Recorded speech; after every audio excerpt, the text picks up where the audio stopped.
Hello, and welcome to the Cultivating Confidence podcast. I am your host, Dr. Nicole Grams. I am a life coach who specializes in anxiety, health, and human design. And I also happen to be a functional medicine pharmacist. This podcast is a compilation of conversations that I've had with clients and colleagues. So listen in as we explore the mind, body, and soul's confidence in its many forms. All right, so let's just start with a collective breath. So close your eyes if it feels comfortable to you. Ground yourself into your chair or your bed or your wherever you are on the floor. I don't know. Close your eyes. Take a deep breath and let it go. I had therapy earlier today, and my therapist does this grounding thing at the beginning, which was my inspiration, but she's like, okay, and then we're going to count. She's like, in on one. And I'm like taking a breath for 1 second. Like, no, the whole breath, and then figured it out on breath 3. But anyway, take another breath in and just ground into your body. Notice if there are any sensations that you're feeling, any part of you that's drawing your attention to it. Pay attention to what temperature the different parts of your body are. The tip of your nose, the back of your neck, fingertips, toes, maybe your butt.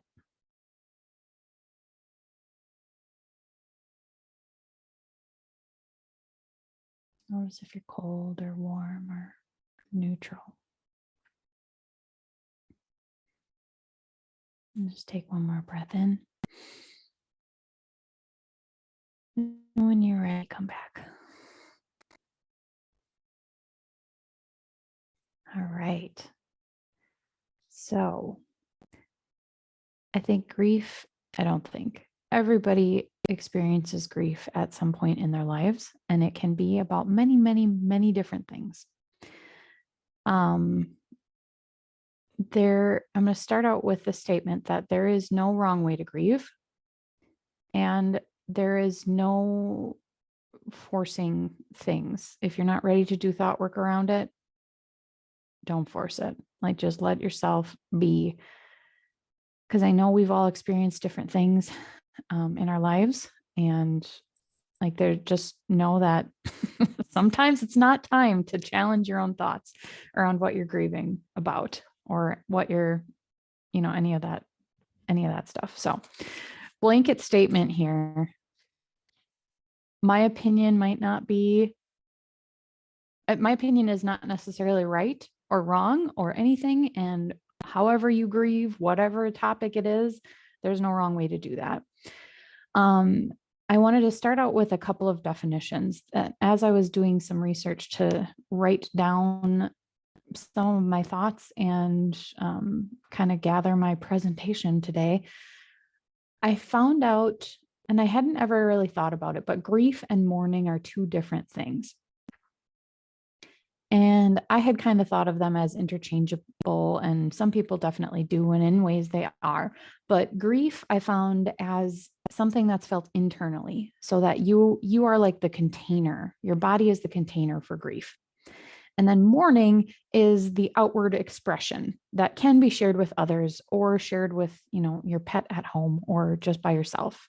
But it's, talking with others, celebrating whatever changes or losses or in life of somebody who has passed, or crying, or like any of that sort of stuff, that is all considered to be mourning. And there are a lot of misconceptions that I came across as well, that some of which I knew right away would, apply to what I wanted to talk about. And then there were some that kind of surprised me. The first one is that grief happens in predictable stages, and that the person who wrote the paper or whatever it was that goes through the 5 stages of denial, anger, bargaining, depression, acceptance, you probably have all heard that. Like, that was actually written about death. It wasn't written about the grief process. So those are actually two very different things.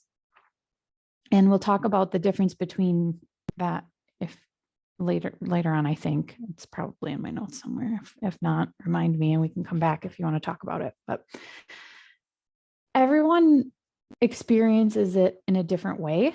And there's no necessarily logical way to like experience one stage or the other or all of them at the same time. Like there's no progression that has to happen. There's no time frame that has to happen. And that's another misconception that there is around grief, is that time heals all wounds, right? We've heard that 1,000 times. Not even physical wounds can necessarily be healed with time. There's so many different things. I mean, most change, at least they morph into a different thing, or that sort of thing. But it depends on what you do with the time. What stories are you telling with the time you have? Because if you keep telling yourself the story about that shouldn't have happened, I can't do this, if you keep telling yourself those stories about whatever it is you're grieving, and I guess we should talk about let's talk about all the things that we can grieve. I have a list. If any of you have any ideas, put it in the chat or unmute, because I've found myself grieving some strange things through the years. An obvious one is a death of family, friends, celebrities, people you don't know. You can grieve the death of a lot of different people, right? Whether you know them or not. You can grieve relationships, whether that's just an ex who did you wrong or someone you had all these expectations for and loved, or a divorce or anything like that. Even just a shift in the relationship, if something changes. Like, for example, if you have a significant other who is in a car accident and now has a physical disability, you might grieve the relationship you once had, even though it's still with the same person and you still love them, but like it's a different, any change like that is something that can be grieved. You can grieve your old self. And through the process that I have gone through in the past few years, and I talk about this a lot, but there have been a lot of times where I have had to grieve my old self, the loss of who I am in order to become the person I want to be. And that's a really hard thing to do, to like let go of the thoughts and beliefs and the habits that you have. Habits are another thing that people can grieve. I've said this already, but a change in whatever like normal is for you is something that can be grieved. Job loss, job gain can be grieved. Changing where you live, your home, school ending, and then there's things like the future that never happened can be grieved. The past that should have been can be grieved. And like a lot of the like reparenting and inner child work, there's a lot of grief that happens through those processes. A lot of the time, not all the time, not every time, but there's also this like, well, it wasn't fair, and we all kind of have that stage when we're doing some inner child and reparenting work. Pregnancy loss, or the loss of your freedom if you have kids. That's all a grief process. Loss of money. I mean, there's so many different things that the list is basically endless. It depends on what meaning you apply to things and what comes out of it. Like all of the things can be grieved just over like across the board. But yeah, so now that we have the list of things that I have compiled, at least the time heals all wounds thing, I think that's where I was. Yeah. There just isn't a timeline for you or anyone else that you should be over it by. Because I have a friend who lost her mother many years ago now, and still regularly reposts on Facebook about her and about the grief process and how she misses her and all this stuff. And for a long time, open honesty, I judged her for that. Like, oh, you should be over this by now, because I definitely had this manual of how someone should grieve the loss of their mother. Like, are you kidding me? Really? That's rude as fuck. But yeah, through through all of it, like I have learned not everybody is going to have, okay, well, and we have a manual for ourselves. How long should this be taking me to go through this process, right? Oh, it's been 6 months since I broke up with this person. Shouldn't I be over it by now?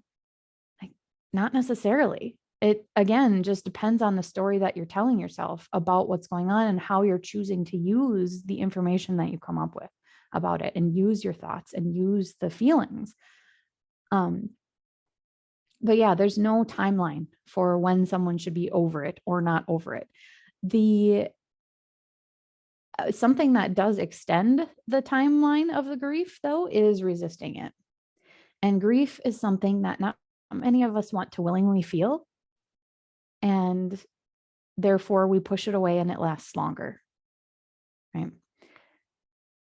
Letting yourself move towards grief, or even just allowing other people to move towards their own grief, will help it pass faster, but it has to be fully experienced in the body. And that doesn't mean it's going to go away forever, right? It's something that can keep coming up over and over and over again. There can be little triggers, there can be little, anything can bring it back up.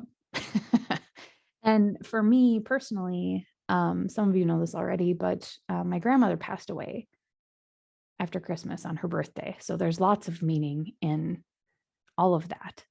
And she was an amazing person. And there are still moments where I see something, and she's not someone that I actually actively thought about every day, right? But there are things now, especially since it's so recent, that trigger me. And I just sort of I've learned to allow that to happen, even in the middle of work. But there's a lot of just allowing myself to feel and almost indulging in it to help it pass through. And this is like watching myself through this grief process has been absolutely incredible because of the thought work that I have done, the hours that I have put into my own brain. I have this time around, and again, not necessarily true of everybody that does thought work. I'm not saying I'm better than anything else. It's just my experience this time around. I've experienced what I like to call clean grief. And it can be applied to clean pain, clean emotions in general, right? What do I mean by that? So what I mean by that is, for me, this time around, although I didn't expect this death to happen, although I didn't want it to happen, I pretty readily accepted reality in that it did happen. It's still like an unbelievable thing, but it's something that I personally was able to say, wow, that's really shocking, but it happened. And what do I want to do with it now? Who do I want to be for myself, for my family? And I didn't resist the facts. And for me, what that looked like was not piling embarrassment or shame or blame or guilt on myself or on anyone else. And there are certainly moments. There are certainly moments where you want to blame and shame everybody and everything around you when you're going through the grieving process. But allowing yourself to accept what is actually happening and lean into the strong feelings that you have will help it work through. And yeah, Chloe, you're absolutely right. The only way out is through. It's like that mold in the basement. If you just shove it down there without looking at it, it's going to grow and it's going to consume you, right? But yeah, the self-criticism game that comes along with grief, or like regret. Regret is a big one, especially if somebody passed. And accepting for myself even that I didn't call her very often, right? I didn't spend a lot of time with her. And fighting reality to me would look like, oh my gosh, I should have done all these things. If I had known, maybe that would have been different, but I didn't. I was, and looking back on it, I was doing the best that I could with the information that I had, right? We take for granted a lot, and that's okay. That doesn't mean we need to blame ourselves for what we didn't do in the past. And a question that kept coming up as I was making this, taking my notes for tonight, was how can you love yourself more during this process? And sometimes that's taking a nap, because deep emotions are extremely exhausting. And being kind to yourself instead of running yourself ragged whenever at every turn, instead of distracting yourself, which is, that was another misconception that came up as I was looking. Keep yourself busy to avoid grief. Like that, hold on. Please stop. To me, and we've talked about buffering before, but that's exactly what that is, right? Keep yourself busy, get out, do things, right? Buffering will keep you from feeling your feelings. And I'm not saying you shouldn't get up and go for a walk or go socialize or, bring some sort of normalcy back into your life. But if you're not allowing yourself to process emotions, that buffering is only adding to the problems. Let's see what else. Oh, another full stop. Crying is a sign of weakness. Like, get out of here. Man, I honestly think that crying is a sign of strength. It's a sign of allowing yourself to feel things. And that is such an incredibly strong thing from my standpoint. And it's a different thing if you're crying because you're resisting feeling something else. Like I don't really know how to explain it other than like try it. If you're resisting an emotion and crying out of frustration, that's a very different thing than just expressing your emotion by crying and allowing that to happen in your body and feeling into it. I guess along with that, you shouldn't bring up the topic or person or name around the people who are grieving, right? Again, that's something that how do I put this? Well, I mean, some people who are resisting it might not want to talk about it at all, right? But that doesn't mean that everyone falls into that category. And some people really, that like processing it is talking about it. Like I have a friend who had a pregnancy loss due to medical issues that were found to happen with her unborn child. And she talks a lot about her journey, the abortion that she had, medically necessary abortion that she had. And like, I can't imagine what that was like. I mean, I can because she told her story, but her way of grieving was posting a lot about it, starting a group about it, talking all the time about her lost son, right? That doesn't mean everybody has to do that. Doesn't mean every breakup you have, you should start a support group. Although sometimes it might feel like you need it.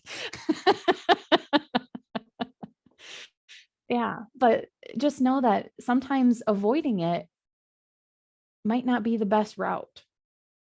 And maybe ask, are you ready to talk about this? Do you want to talk about this? If any of you have some ideas for how to be supportive while someone you love is grieving, put them in the chat because I have lots of ideas, but yeah, there's no good, or I mean, there are bad ways to support people in grief, but there's so many different ways to be there for people. So what, I guess, I don't know, like what do you want to hear from other people is, in my opinion, how would you show up for other people? And sometimes that's just as simple as, hey, I heard you're going through something right now, and I'm here if you want to talk.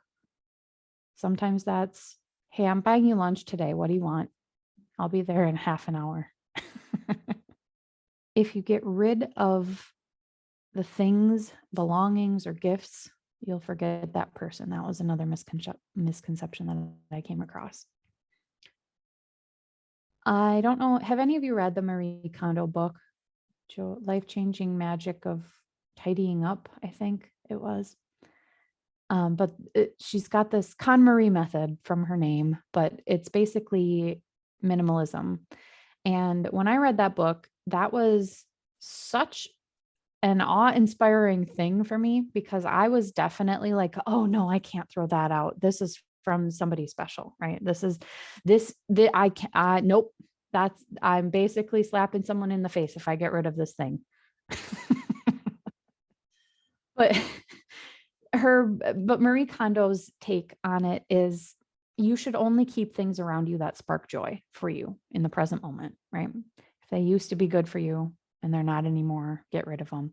But along this line, especially if it's someone who has passed and they gave you this gift of some sort, the purpose of the gift is fulfilled the second they give it to you.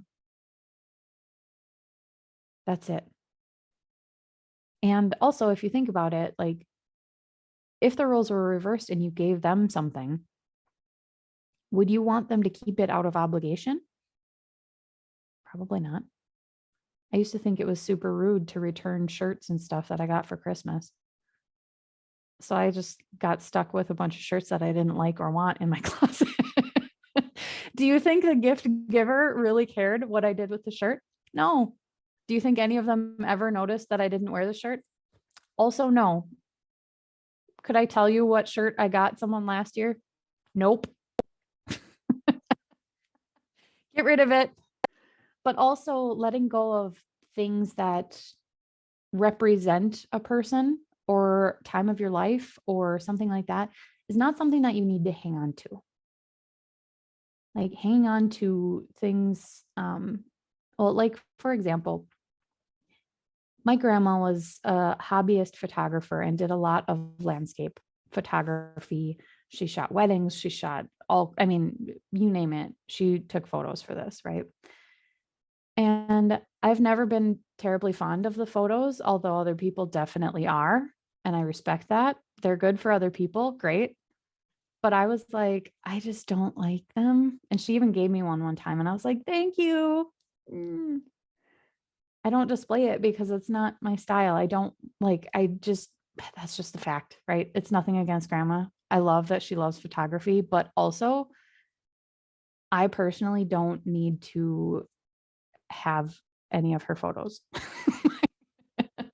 Just give yourself permission. And if you do want to keep something for a reason, just like your reason. Like, it doesn't, I'm not saying you have to get rid of something just because you don't like the object that it is. But like, give yourself permission to let go of belongings and items if you don't want to keep them in your life, because we often make it seem, or we often like think that we're going to forget the person if we don't have this thing. And it might be a memory that might not come up as much if you don't have the item. But also, like, there's no reason to keep something out of obligation, or, believe that you're going to forget all about the person if you get rid of the thing.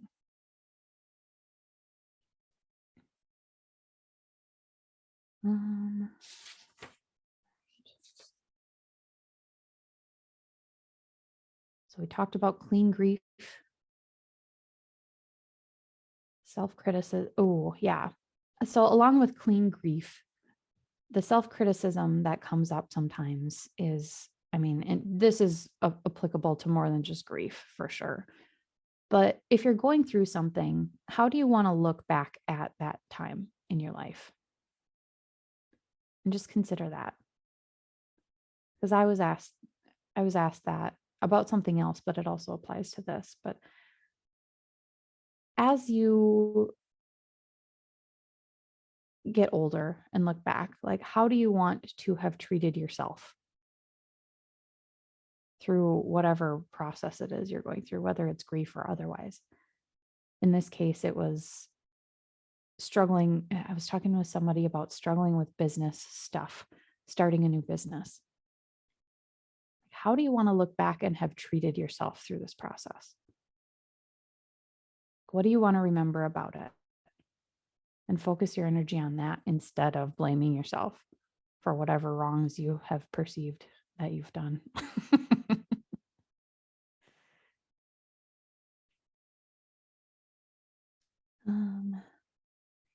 Wanting to change the past. What did I mean about that? I mean, I guess that's something that contributes to, I don't want to call it dirty grief, but that is not how you get to clean grief, by wanting to change the past, resisting the past. Here's another thing. Fears brought on by the situation coming true for you. So, for example, if you had some loss from, or if you're observing someone being lost from some health condition, I feel like cancer is a good one that sparks a lot of fears in people of like, oh my gosh, what if I get cancer? And it causes health anxiety in you now, or it can. COVID is a good example of this too. Oh my gosh, what if I have to suffer like this? What if this happens to me or my family, right? And not that that's not a valid concern with whatever it is, it might happen, but also the certainty behind whatever it is.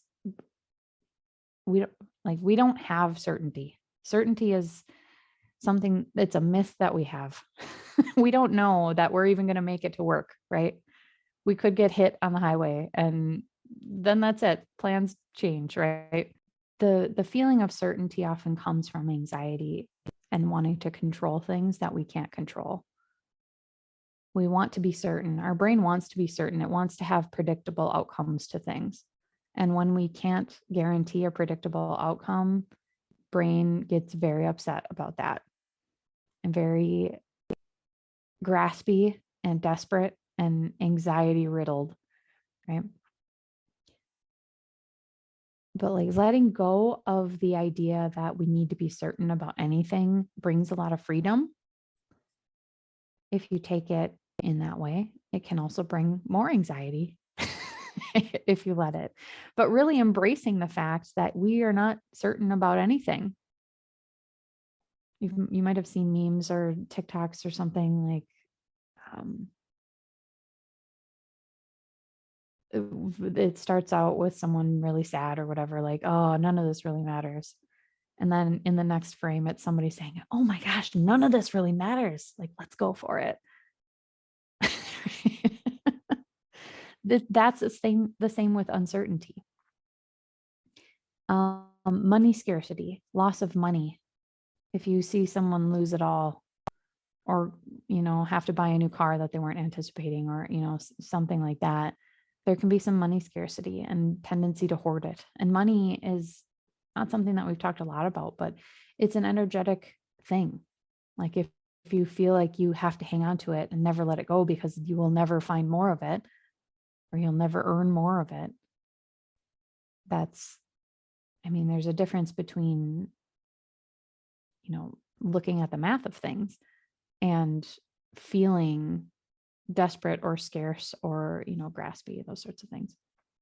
And something else that I have observed through this process, and I think you guys will all relate to this, but grief, especially clean grief, allowing yourself to feel the loss and terrible feels that come along with it.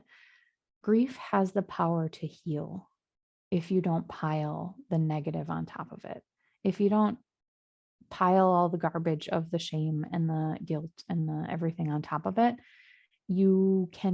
there's like a reason that we grieve the loss of things or our identity, or, it's because it meant something to us in some way, even if it was something very toxic. That doesn't mean that it's not something that can be grieved, right? How many bad relationships have we all been in? It's still something to be grieved, right? Dana, you look like you have something to say there. No? Well, you know me and my grieving of bad relationships. But yeah, Yeah. it is a process to go through though. And goes back to it's like the grief of it and processing and feeling all of it. And then almost getting to the point of appreciating it. So you Mhm. learn it was like it's learned instead of going back and doing the exact same thing Yeah. over. So, especially if it wasn't a healthy relationship, we'll say. So Yeah. I had these learning experiences. Yeah. For some reason that prompted something in me about sometimes grief can surprise you because you didn't think something meant that much to you. You didn't realize how much it meant to you. Can we circle back to how to help others with their grief? Yeah, absolutely. What questions do you have, Corey? Or comments or Well, it's kind of well, okay. So my mother-in-law, she went through like a traumatic brain injury kind of thing, and she's currently in a nursing home, and like she's not ever gonna, you know what I mean? She's not gonna be the person that she used to be. yeah. And my niece, she's 12, and I can tell she's really, really having a hard time with it, you know, but she doesn't really know how to deal with it and how I want to help her, you know, because like I can see it, I can feel it, I know, but I don't know how to help her, you know. Yeah. So So question for you. What makes you think you can help her? because I went through something similar Okay. when I was a little bit younger than her. Yeah. So like I can see it, you know. So looking back on that experience for you, what did you need then? What did you need someone to tell you? I don't really know because like I didn't really get the support system that I needed. Right. I was kind of told that like, you know, it's fine, everything's fine, you got to be strong, like it is what it is, you Ooh, know, you like I gotta be wasn't, strong. Hold yeah, on. I'm gonna write that down. We're gonna come back to that. I wasn't really allowed to grieve. And that's like given me, you know, you know, just bad, bad feelings. Yeah. And that's what I don't want her. Like I've told her, you know, like if you feel a certain way, like you can feel that way, you're allowed to have big feelings. Like, you know, don't let people tell you you're not allowed to feel a certain way. Mm-hmm. But I don't know what else I can do Right. besides be like, you know, hey, I'm here for you. But you know how teenagers are, you know, she's not going to be like, hey, like I'm having a hard time. She's going Yeah. to, you know, talk to her I'm very classmates. articulate about all the emotions that are happening in my body. That's exactly what 12-year-olds do, right? Right. Exactly. So I don't want to be like, I'm here if you need me, but she's not going to be like, hey, I need you. Right. I know I need to be more proactive and be, you know, there. So what does being there look like to you?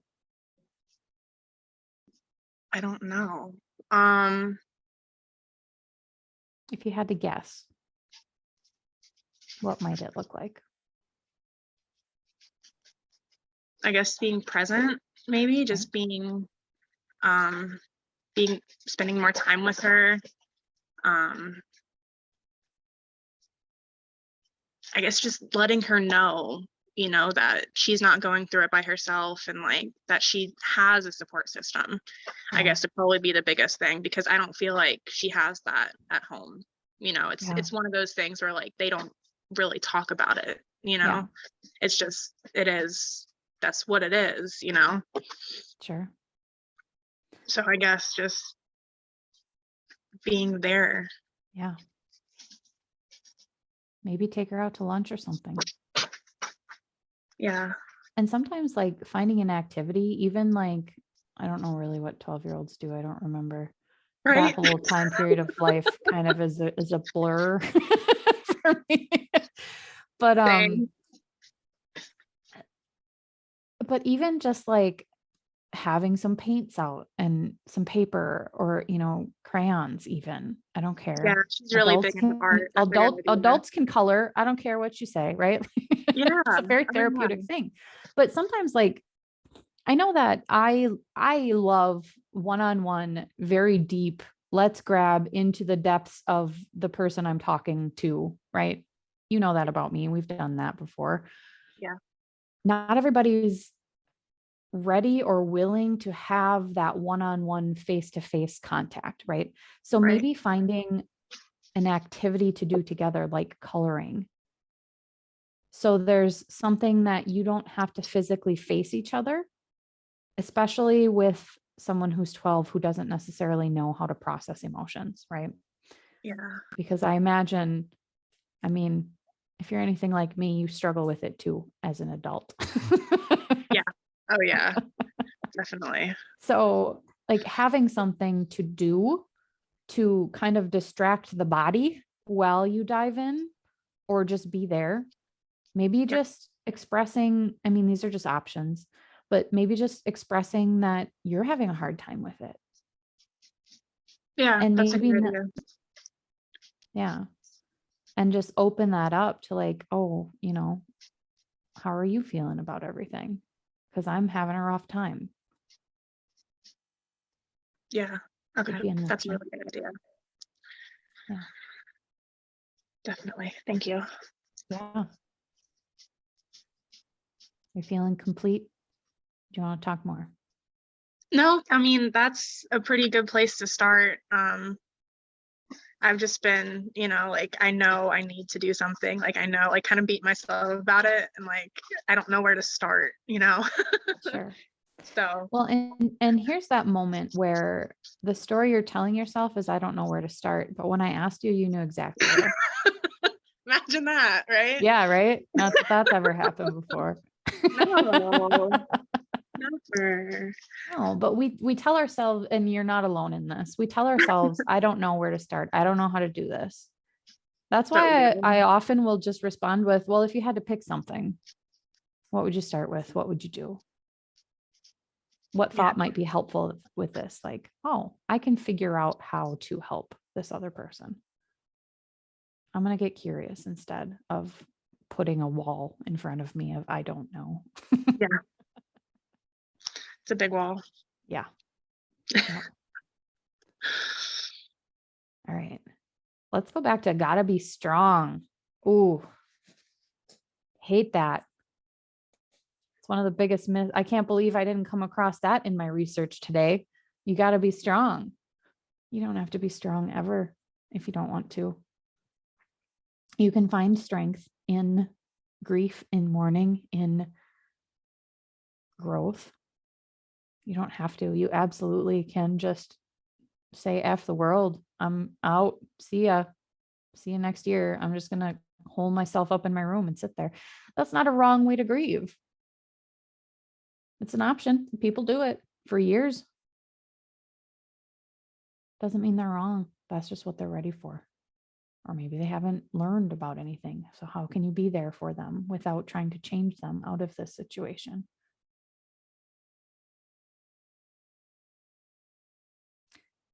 How can you find strength in yourself through the process?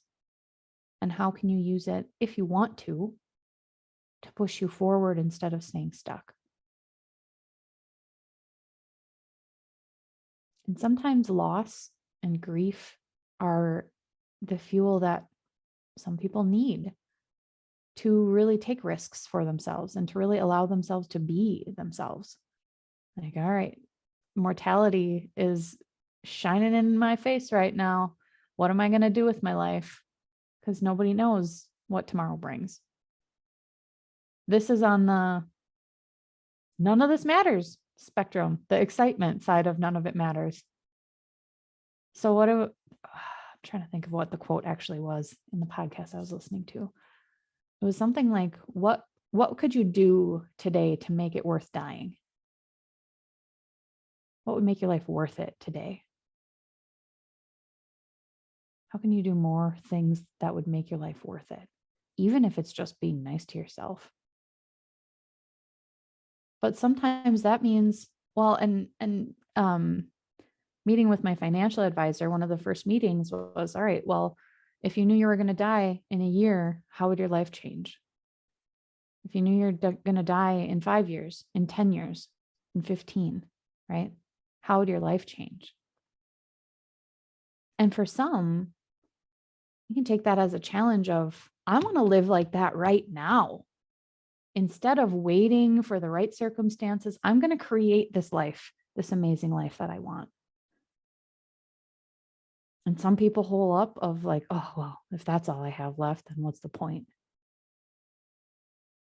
So how do you want to use the feelings and emotions and truths that you face? How do you want to use that in your life? What do you want your life to look like? Writing your own obituary. What do you want to be remembered for? And for some people, that's, cute little lady who had a garden. For some people, it's, I made $1 million and helped so many people, or did so many things, or created music, or created art.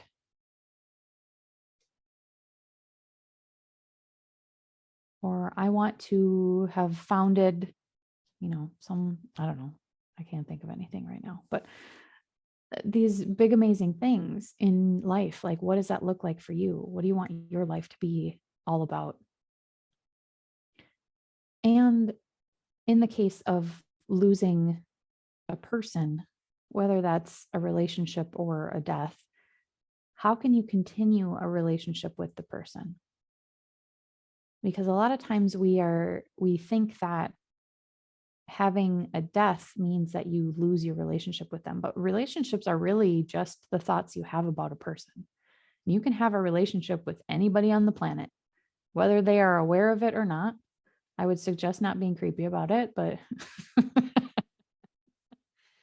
but the thoughts that you think about a person are a relationship. It's literally one-sided, and sometimes the two sides face each other and it is wonderful, and sometimes they don't and it's not. Sometimes they don't and it is wonderful. But amazing things can happen if you, and I have a friend who I talked with I think last week, maybe 2 weeks ago, I'm not sure exactly, but she has been an intuitive guide for a little while, and she has channeled people's past loved ones and whatever. She lost her dad when she was younger, and talks about how she has a better relationship with him now than she ever did when he was alive, for so many reasons, right? And whether you believe in that sort of thing or not, that's not what we're going to debate tonight, but you can still talk to people who have passed, even if they're still alive. Oh, we didn't talk about grieving in advance. Grieving a loss ahead of time. That's another reason that the grief process is different in every situation for every person, right? I have never grieved in this way in my life. I've grieved in other ways, and I will probably never grieve in this exact way ever again, right? But grieving a loss ahead of time. So usually in this case, there's some sort of anticipation or preparation involved before this loss happens. And it could be a job change.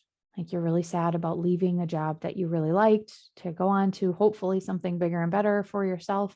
But you still have this grief process of losing colleagues that you really liked, or really, aspects of your job that you won't have as you move forward. So this anticipation grief is real. And it also can mean that once the thing happens, you're pretty much relieved of everything, and then that's it. You don't have to grieve anymore. And it could be, it could also apply to someone has major health issues and you anticipate that they're going to die sooner, whatever. But it gives you time to process things. And whether that's a good or bad thing it could be both, could be either, but it gives you a chance to prepare potentially. And that doesn't mean that it makes it easier when it happens, but it's definitely like, if you've had a chance and you've leaned into the feelings, a lot of that grief can happen before the event actually happens. And sometimes that's, I mean, it's the same thing to like worry, but in a very different sort of hopefully intentional way. But yeah, that changes how you experience grief after the event itself. There's also collective grief, lots of people experiencing it at the same time, but that doesn't mean that it's the same for anyone. I was talking with my therapist about the compassionate grief that I was feeling too. So thoughts about the grief that others are experiencing. And like I said, just because I was not that close with my grandma doesn't mean that no one was. But when I think about the other people, that's where a lot of my grief lately has come from. Grieving their loss more so than mine even. But yeah, I guess the point of all of this is grief is one of those things that we're all going to experience. And with any luck, we'll continue to experience it because we get to stay long enough to experience more of it, right? And treating it as something that shouldn't happen or try to avoid it is not going to serve us in any way.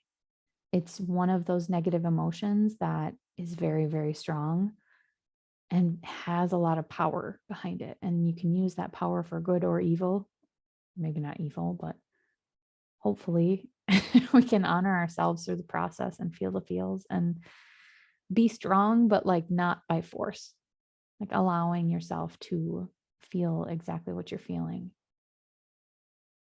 and knowing that you can change it and knowing that you don't have to rely on yourself. You don't even have to rely on family or friends because sometimes those are not the best people to process grief with.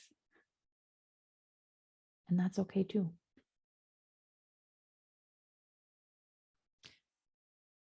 All right. I think I actually covered all the notes that I have. All right. In that case, let's just take a collective breath. Close your eyes again. Breathe in and then out. One more time. In and out. Tap into that vagal tone for a second. Let your body calm and relax in whatever way you can.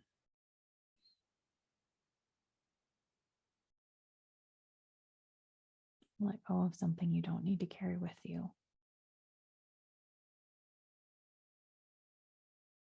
And celebrate your strength. Honor your strength. All right, ladies, have a good night. Thank you for being here and being open to conversation. I love it. Thank you for taking the time to listen in today. Many of you will be able to take the ideas that you've heard and apply them in your daily life, and that's really all you need. That's amazing. But for those of you who could use a little one-on-one help with how to make these things actually work for you in your real life, please reach out. The link to schedule a consult with me is in the show notes. You don't have to do this alone. See you soon.